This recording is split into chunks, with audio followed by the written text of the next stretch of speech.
Welcome back. Experts say living in the past is not healthy. You'd think we'd listen. Here's Turton Back Time.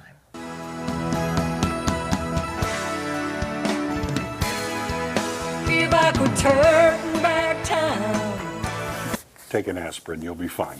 Okay. You got any? All right, here we go. I'll find something for you. Okay, hurry. January 17, 1929, the cartoon character Popeye makes his debut. Popeye is hired by Castor Oil. Remember olive oil? Well, this is Castor. A character in the comic strip Thimble Theater to navigate his ship. Popeye's first line when he was asked if he was a sailor was, "You think I'm a cowboy?" Popeye, probably like, you think I'm a cowboy? No. Anyway, Popeye is based on a real person named Frank Rocky Fiegel. Never knew that. Yeah. Happy birthday to the one and only Betty White. Oh, yeah, it's her birthday. For 100. 100 years old. January 17, 1922. Longest television career of any entertainer. 80 years. Among other things that you all know about her, first woman to produce a TV sitcom from 53 to 55, Life with Elizabeth. And again, you know the rest. Boy, do we ever. Yeah. January 18, 1943. Due to conservation efforts during World War II, a ban on American bakers selling sliced bread goes into effect. The ban was ordered by the Food Administration to conserve wrapping paper because ready sliced bread needed heavier wrapping than an unsliced loaf, so it doesn't dry out. But due to public outcry, the ban was rescinded in March. That was the best thing then since sliced bread. That was it. Happy birthday to Reverend Howell M. Forgy, born January 18, 1908. U.S. Navy chaplain while serving aboard the USS New Orleans during the attack on Pearl Harbor. Due to the lack of ship's power, the men formed a bucket brigade to transfer ammunition to the guns to fire at the attacking Japanese. When he saw the men were getting tired, he inspired them with the now famous words, "Praise the Lord and pass the ammunition." January 19, 1825, the first U.S. patent is granted for preserving food in tin cans. Thomas Kensett had originally preserved food in glass jars, but they were breakable. He and his father-in-law, Ezra Daggett, obtained a patent for storing food in tin cans and set up a small canning plant selling America's first hermetically sealed fish, fruits, vegetables, and meat. A happy birthday to Dolly Parton, born January 19, 1946. Not much to say here, you already know it all, but did you know that she wrote Jolene and I Will Always Love You on the same day? No way.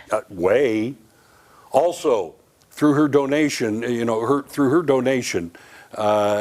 was instrumental in the creation of the Moderna vaccine. I knew that. Yeah. Oh, wow. January 20th, this goes from the sublime to the ridiculous. 1982, Ozzy Osbourne, this is the anniversary when he bit off the head of a bat during a concert in Des Moines, Iowa. The bat was thrown on stage by an audience member, and Osbourne didn't realize it was real. It was a real bat until after he bit the head off.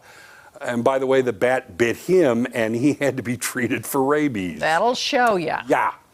Happy birthday to Gerald Herbert Holtham, born January 20th, 1914, the British artist who designed the international peace symbol. You see it there in the far right.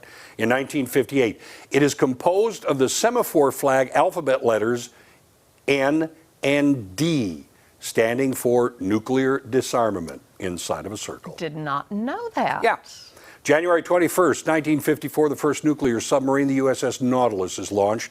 It became the first submarine to complete a submerged transit of the North Pole in 1958. And a happy birthday, you all know this guy, Grigory Rasputin. Born January 21st, 1869, Russian mystic known as the Mad Monk. He held a hypnotic influence over the Russian emperor and empress, Nicholas II and Alexandra. His influence was so great, he was thought to be a danger to the country, so he was assassinated by Russian noblemen, but he didn't go easily. According to one eyewitness, he was poisoned twice, tea cakes and 3 glasses of wine which had been laced with cyanide. No effect. Then he was shot in the chest.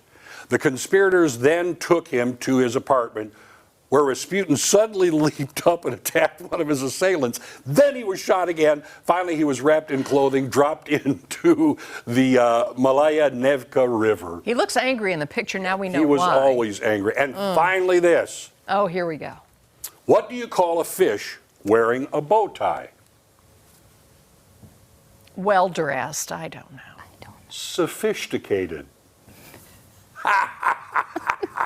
And that wraps it up for this edition of Trtan Back Time. Boom. If I could turn back time. Uh-huh.